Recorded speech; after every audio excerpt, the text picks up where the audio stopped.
叙利亚新总统沙访问莫斯科，要求引渡阿萨德。边境冲突结束，阿富汗和巴基斯坦临时停火。狂风无人机来袭，俄罗斯损失20亿美元。北约称赞乌克兰加大对乌援助。北约旅芬兰军演，目标直指俄罗斯。精彩资讯马上开始。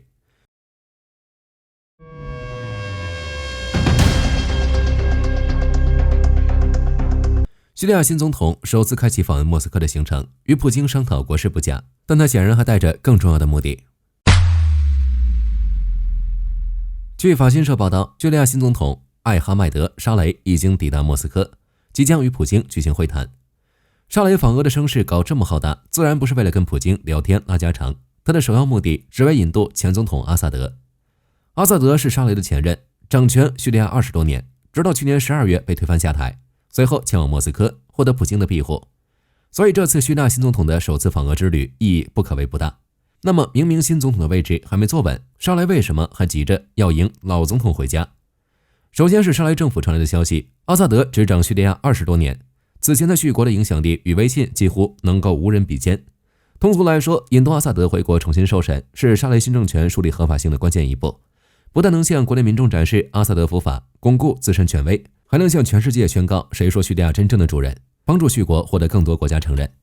其次是军事行动方面，阿萨德虽然被推翻，但他留下的军事势力以及各种利益依然纠缠在一起，至今在叙国有很大的影响力。叙利亚各地流传着叙利亚乱不乱，阿萨德说了算的传言，这种威胁沙雷是绝对无法忍受的。最后一个原因则是沙雷不想让阿萨德成为俄罗斯要挟叙利亚的筹码。例如，俄叙两国目前看似和谐友好，但在叙利亚的塔尔图斯海军基地以及赫梅米姆空军基地的去留与使用规则问题上依旧有扯不清的矛盾。其他类似的军事行动以及军事合作上，两国的争议更是数不清。将阿萨德引渡回国，好歹让叙利亚少了一个让人家拿捏的把柄。那面对沙雷诚恳的引渡请求，普京是否会开金口呢？从普京对沙雷表达的态度看，释放阿萨德确实有一定可能。据报道表示，与沙雷刚会面，普京就开始称赞数十年来我们两国之间建立了特别的关系。特别2个字用的确实特别，既能表示两国交往很友好，又可以表达目前的俄叙关系还处于一种比较尴尬的局面。对此，沙雷没有继续拐弯抹角。据一名匿名的叙利亚政府官员透露，沙雷直接向普京提出要求。他表示，沙雷请求总统交出犯下战争罪且目前在俄国的所有人，其中最重要的是阿萨德。除了提出请求，这名官员还表示，沙雷随后与普京商讨了关于投资相关的经济方案，以及俄罗斯驻叙利亚基地的地位与重新武装叙国新军队的议题。这里就能看出，阿萨德引渡回叙利亚可能性不低。毕竟俄军近期在侵略乌克兰战争中屡屡受挫，发动的战略行动几乎没几个成功的。叙利亚毗邻地中海，又与土耳其接壤，如果俄罗斯的军事力量能够继续在叙利亚存在，并保留其在叙国的军事基地，俄军好歹能在整个战略布局上缓口气。至于代价，也仅仅是少一个逼迫叙利亚让步的筹码。据佩斯科夫10月16日新闻简报会上的表述，普京与沙雷正式讨论了俄军在叙利亚的军事基地问题，但佩斯科夫拒绝回答关于是否同意引渡阿萨德的问题，看样子还没有跟叙利亚谈拢。克里姆林宫因为沙雷的访问开始多了些火药味，另一边阿富汗与巴基斯坦的硝烟却开始消散了。阿富汗和巴基斯坦的冲突持续了很长一段时间了，特别是11日深夜的边境交火事件，2个久负盛名的火药桶彻底被点着。接下来的1个星期里，双方一有机会就大打出手。最近的消息却透露，阿富汗和巴基斯坦终于要停火了。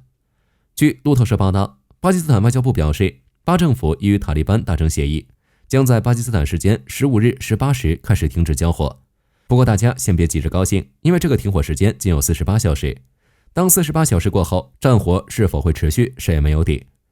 在宣布停火的当天上午，巴基斯坦空军和地面部队还在继续展开联合行动，猛攻阿富汗的边境哨所，包括塔利班在加兹纳的多处军事基地。从早晨开始就遭到了大规模的炮击，随后巴军继续向阿富汗境内推进了3公里，并插上了一面巴基斯坦国旗。此外，长曼地区也同样爆发了激烈的交战，巴军的迫击炮频繁落在塔利班的阵地上。实话实说，这差不多是边境冲突爆发以来巴基斯坦对阿富汗发动的规模最大的一轮攻势。有相关报道甚至表示，经过这轮交火，双方的冲突必定会升级。结果战争还没来得及升级，停火协议先出了，这也是不少人对这个暂时停火不太看好的原因所在。毕竟塔利班刚刚遭到重创，怎么可能轻松吞下这口恶气？有意思的是，巴基斯坦倒很乐观。据其外交部所言，巴基斯坦与阿富汗将在停火期间通过建设性对话，对这一复杂但有望解决的问题寻找积极的解决方案。至于能否找得到，大概就随缘了。除了中亚战场，欧洲战场也传来了消息。据赫尔辛基新闻报报道，瑞典国防大臣波尔松荣最近表示，由瑞典主导的在芬兰组建的北约旅将于今年秋季首次举行演习，目的很明显了，对不断扩大侵略范围的俄军予以威胁。这支部队作为北约联合陆军旅，一直驻扎在芬兰北部的拉普兰地区。芬兰国防部此前便表示，包括英国、法国在内的多个国家都深度参与了该作战旅的组建工作。芬兰晚报提供了更详细的信息，该旅人数约为5000名军人，每名士兵均经过严格选拔，具备较强作战能力。实际上，北约旅的演习确实吓到了俄军。莫斯科曾多次对北约在欧洲扩充力量表达了担忧。克里姆林宫更是直言，北约的行动不会对俄罗斯构成威胁，但俄罗斯也不会无视。前一句很明显是客套话，后一句就是被威慑到了，准备做出防御。有意思的是，普京此前表示，芬兰和瑞典加入北约没有意义，因为加入北约后，芬兰国界附近将会出现俄罗斯部队和打击系统。现在北约旅演习在即，不但没有看到俄罗斯部队，更没有听到普京的指责。果然口嗨这方面还得看普京。